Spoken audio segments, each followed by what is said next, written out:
நம்ம லைஃப்ல நமக்கு எப்பயுமே கோவம் வரும்போது ஏன் உடனே ரியாக்ட் பண்ணக்கூடாது அப்படின்னு சொல்றாங்கன்னா, அப்ப வந்து நம்ம மைண்ட் வந்து காமா இருக்காது.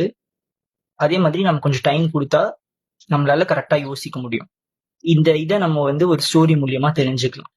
ஸோ புத்தா என்ன பண்றாருன்னா, ஒரு ட்ரீ கீழ மெடிடேஷன் பண்ணி முடிக்கிறாரு. அவருக்கு தாகமா இருக்குன்னு சொல்லி அவர் சீடர் கிட்ட சொல்லி அனுப்புறாரு. பக்கத்துல இருக்க பாண்டுக்கு போயிட்டு எனக்கு தண்ணி கொஞ்சம் எடுத்துட்டு வந்து குடுன்னு. அவர் சீடரும் அந்த பாண்டுக்கு போறாரு. போகும்போது அங்க அனிமல்ஸ்லாம் நடந்து போறத பாக்குறாரு. தண்ணி வந்து ரொம்ப கலங்கலா இருக்கு. ஸோ திருப்பி வந்து புத்தா கிட்ட தண்ணி ரொம்ப கலங்கலா இருக்கு அப்படின்றாரு. அவர் என்ன பண்றாரு புத்தா, "நீ மறுபடியும் போ, போய் பாரு" அப்படின்றாரு. திருப்பி சீடர் போய் பார்க்குறாரு. மறுபடியும் தண்ணி வந்து ரொம்ப கலங்கலா இருக்கு. திருப்பி உடனே வந்து சீடர் வந்து புத்தா கிட்ட, "இல்ல அந்த தண்ணி குடிக்கிற அளவுக்கு இல்ல" அப்படின்னு சொல்லிடுறாரு. ஸோ புத்தா என்ன சொல்றாருன்னா, "நீ போனோனே வந்துராத. கொஞ்ச நேரம் வெயிட் பண்ணு. பார்த்துட்டு வான்றாரு." ஸோ இவரு போறாரு சீடர். இப்ப போய் பார்க்கும்போது பார்த்தோன்னா, தண்ணி வந்து மேஜிக் மாதிரி ஒரு கிறிஸ்டல் கிளியரா இருக்கு.